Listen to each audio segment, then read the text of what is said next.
ଯାହାଙ୍କ ଆଶ୍ରାରେ ଚାଲେ ଜଗତ ଚୌବର୍ଗ ଫଳଦାତା ଶ୍ରୀ ଜଗନ୍ନାଥ ତାଙ୍କର ଶ୍ରୀମନ୍ଦିର ଆଜି ଶୂନ୍ୟ। ଅଭୂତପୂର୍ବ ଏ ଘଟଣା ଶ୍ରୀମନ୍ଦିରର ସମସ୍ତ ସେବାୟତ ସନ୍ତ୍ରସ୍ତ ଓ ବିପର୍ଯ୍ୟସ୍ତ। ଏଭଳି କଣ ଘଟିପାରେ? ଗଙ୍ଗାର ପ୍ରବହମାନ ଜଳରାଶି ମାଗିପାରେ ଶୋଷ? ବିପୁଳ ଭୁଜ ବିସ୍ତାରି ଦେଲେ ସାରା ଜଗତ ଆଶ୍ବସ୍ତ ହୁଏ। ସେ ରତ୍ନ ଭଣ୍ଡାର ଶୂନ୍ୟ। ଏ କି ଘଟଣା? ଏ କି ମାୟା? ଏ ମାୟାର ରହସ୍ୟ ସାଧାରଣ ମାନବ ଭେଦ କରିବ କିପରି? ଗୋଟିଏ ପଟେ ନୀତି ଓ ଶୃଙ୍ଖଳାର ଯୁଦ୍ଧ, ଅନ୍ୟ ଦିଗରେ ଆଦର୍ଶ ଓ ମୂଲ୍ୟବୋଧର ପ୍ରତିଷ୍ଠା ଲାଗି ଅବିରତ ଉଦ୍ୟମ। ଏ ନାଟକର ଶେଷ ଯବନିକା ନ ଆସିବା ପର୍ଯ୍ୟନ୍ତ ସମସ୍ତ ଘଟଣା କେବଳ ରହସ୍ୟମୟ ହୋଇ ରହିଯିବ। କୋଉଠି ମୁଁ ଦେଖିନି କଣ ଯେ ଏସବୁ ଘଟିଲା କିଛି ଜାଣି ହଉନି। ବଡ ମହାପ୍ରଭୁଙ୍କର ଲୀଳା। ହଁ ପରା ହାତୀରା ଦେଖୁଛ ତ କୋଉଠି? ଆମେ ତ ଦେଖିଲୁ। ପ୍ରଭୁ କାହିଁକି ଏମିତି କଲୁ ପ୍ରଭୁ? ହେ ଜଗନ୍ନାଥ କାହିଁକି ଏମିତି କଲୁ ପ୍ରଭୁ? କାହିଁକି ଏମିତି କଲୁ? କାହିଁକି ଏମିତି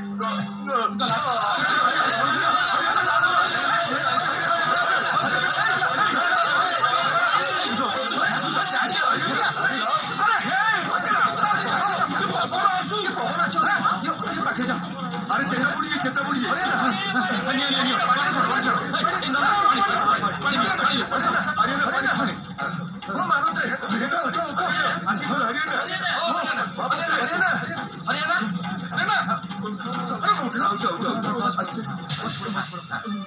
अरे कौन है नन्ना? अरे कौन है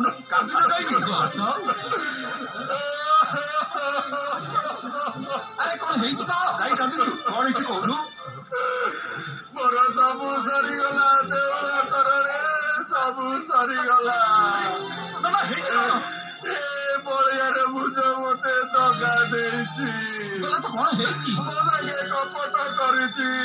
अरे कौन है खोलिकी कहलु? शून्य शून्य। अरे कौन शून्य? सबू शून्य हो जाइछि। कौन शून्य हो जाइछि? अरे कौन है कह? रत्न भंडाररू रत्न सबू शून्य हो जाइछि।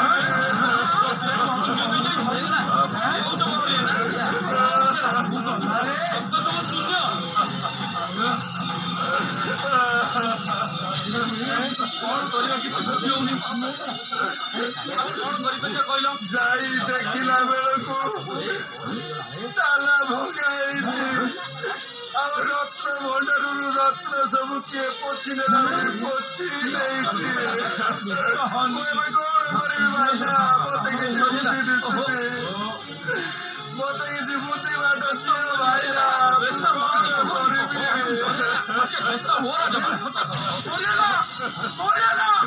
ସବୁ ସରିଗଲା ହରିଗଲା। ତାଲା ପକେଇ ଗଲା ବେଳକୁ ପଉଟି ଚାଉଳ ଡାଲି ବାରବାର ପନିପରିବା ସବୁ ଥିଲା। ଆଜି ସକାଳୁ ତାଲା ଖୋଲି ଦେଖିଲା ବେଳକୁ ଭଣ୍ଡାର ଘର ପୁରା ଖାଲି ଭାଇନା। ଭଣ୍ଡାର ଘର ପୁରା ଖାଲି। ଆଜି ଉପାସରେ ରହିବେ ଭାଇନା। ଆଜି ଉପାସରେ ରହିବେ।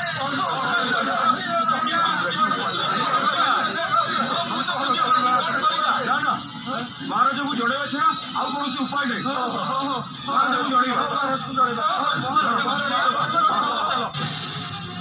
କଣ କହୁଛୁ ତମେ ମାନେ? ଇଏ ସବୁ ସ୍ୱପ୍ନ ଦେଖା କଥା ନା ବାସ୍ତବରେ ଘଟିଛି?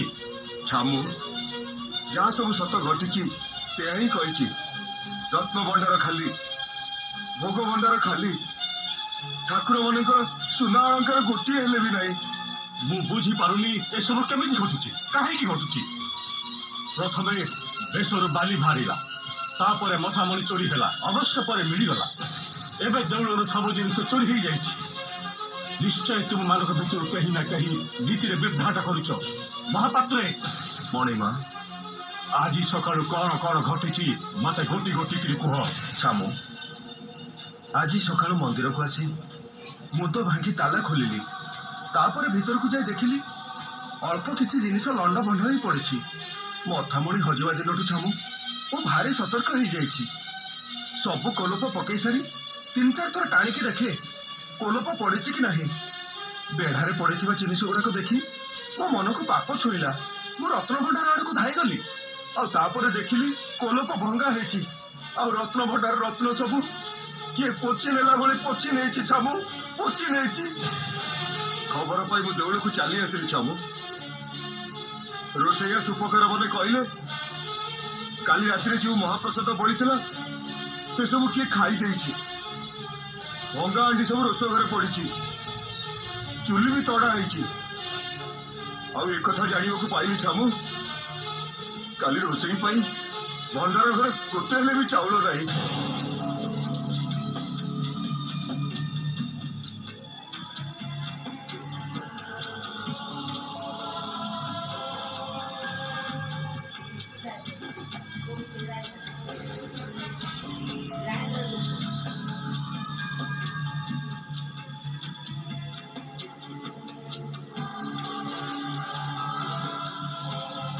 ମହାମନ୍ତ୍ରୀ ମଣିମା, ଆପଣ ତ ସବୁ ଶୁଣିଲେ। ଏବେ କୁହନ୍ତୁ କି ବ୍ୟବସ୍ଥା କରାଯିବ? ମଣିମା, ଆପଣ ଆଦେଶ ଦେଲେ ମୁଁ ଗୋଟେ ପ୍ରସ୍ତାବ ଦିଅନ୍ତି। ଆଦେଶ ଦେଲି, କୁହନ୍ତୁ। ମଣିମା, ଚୋରିର ଅନୁସନ୍ଧାନ କାର୍ଯ୍ୟ ପଟୁଆଳଙ୍କ ଉପରେ ନ୍ୟସ୍ତ କରାଯାଉ। କିନ୍ତୁ ସମସ୍ୟାଟା ଏଠି ନାହିଁ ମଣିମା। କି ସମସ୍ୟା? ଦେଉଳ କରଣ ଯାହା କହିଲେ, ଭଣ୍ଡାର ଘରେ ଚାଉଳ, ଡାଲି, ପନିପରିବା କିଛି ନାହିଁ। ରୋଷେଇ ଘର ଚୁଲି ବି ମଧ୍ୟ ଭଙ୍ଗା ଯାଇଛି। ବର୍ତ୍ତମାନ ପ୍ରଶ୍ନ ହେଲା, ଠାକୁର ମାନେ କଣ ଉପାସ ରହିବେ? ଯୋଉଠୁ ହଉ ଡାଲି, ଚାଉଳ, ପନିପରିବା ସବୁ ସଂଗ୍ରହ କରାଯାଇ ଠାକୁରଙ୍କ ଭୋଗ ପ୍ରସ୍ତୁତ କରାଯାଉ।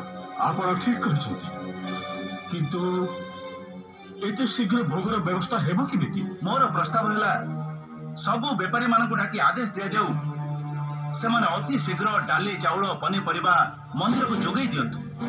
ଠାକୁରଙ୍କର ନୀତି ବଢୁ, ତାପରେ ଯାଇ ଅନ୍ୟ କଥା। ଠିକ ଅଛି, ଲୋକ ପଠେଇ ବେପାରୀ ମାନଙ୍କୁ ରାଜସଭାକୁ ଡକେଇବାର ବ୍ୟବସ୍ଥା କରନ୍ତୁ। ଯଥାଜ୍ଞା ମଣିମା।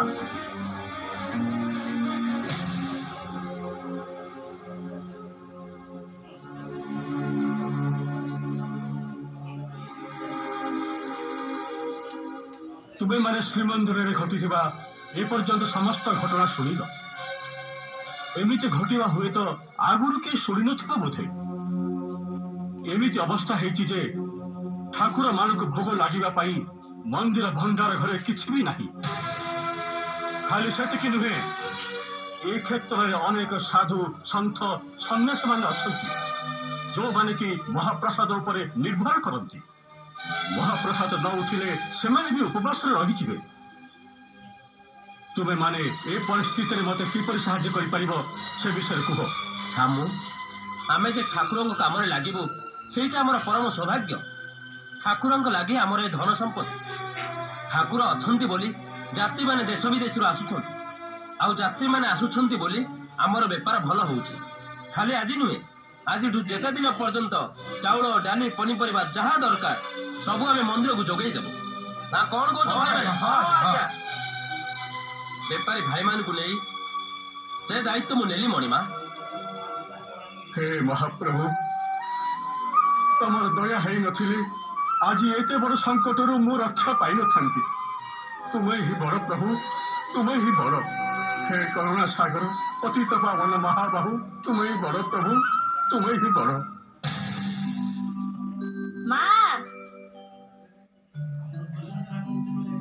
ମା ମା କୁଆଡେ ଗଲେ ଯେ ମା?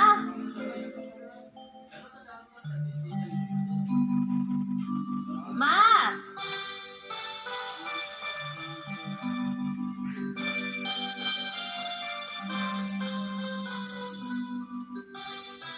ଆରେ ପ୍ରଣାମ ମା।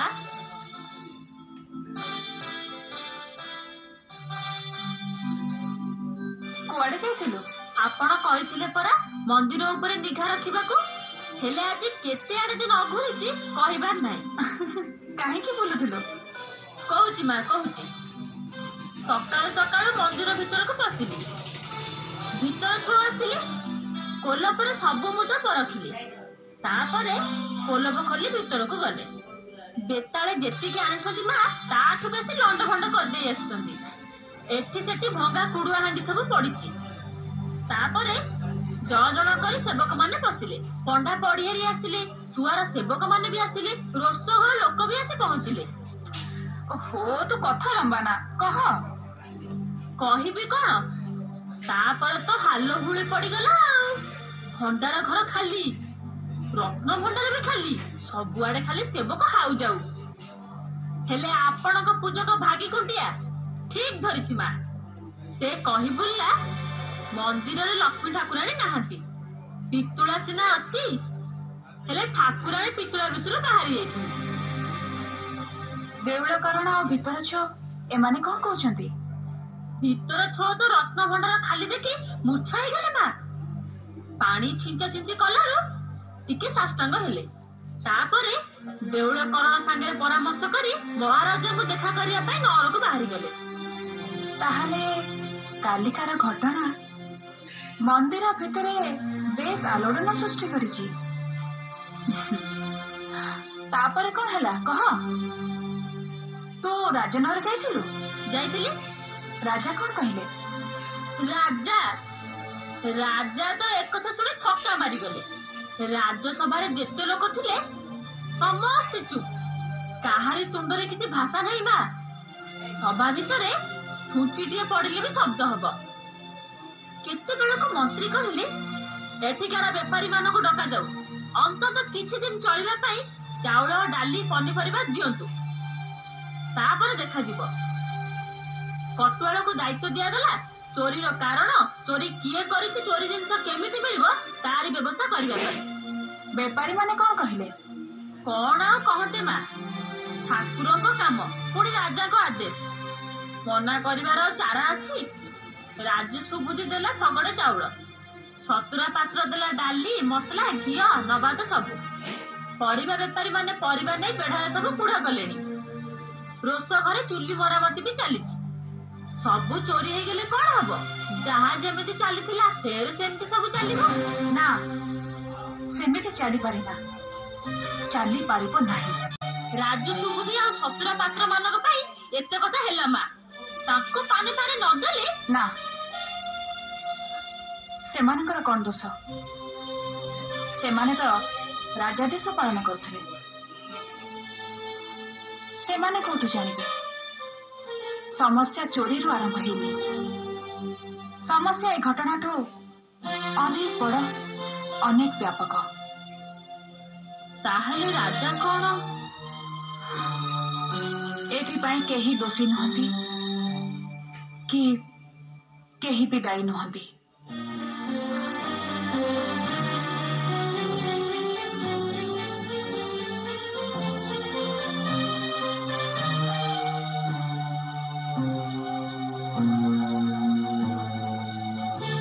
ନିଶି ମା ଠାକୁରାଣୀ,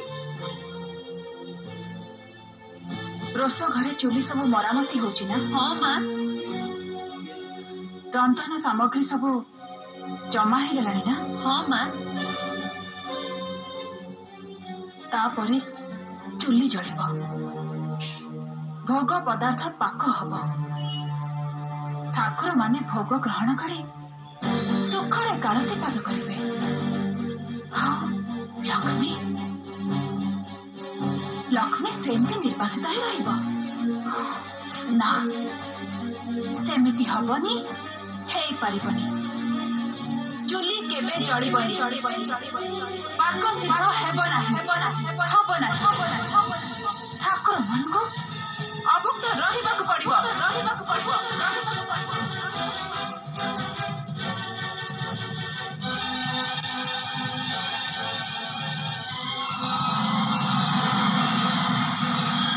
ଜଗତ ଜନନୀ ଜଗଧାତ୍ରୀ ମା ଲକ୍ଷ୍ମୀଙ୍କୁ ମୋର ସଶ୍ରଦ୍ଧ ପ୍ରଣାମ। ଅଗ୍ନିଦେବ, କୁହନ୍ତୁ ମାତା, ମତେ କି କାରଣରୁ ସ୍ମରଣ କଲେ? ବିଶେଷ ପ୍ରୟୋଜନରେ ମୁଁ ଆପଣଙ୍କୁ ସ୍ମରଣ କରିଛି। ମୋର ସମ୍ପୂର୍ଣ୍ଣ ବିଶ୍ୱାସ ଆପଣ ମୋର ଉଦ୍ଦେଶ୍ୟ ପୂରଣ କରିବେ। ବିଶ୍ୱମାତା, ଆପଣ ବିଷ୍ଣୁଙ୍କର ଅଙ୍କ ସାଇନି, ପୁଣି ତାଙ୍କର ହୃଦୟ ପଦ୍ମରେ ସ୍ୱୟଂ ପ୍ରତିଷ୍ଠିତା।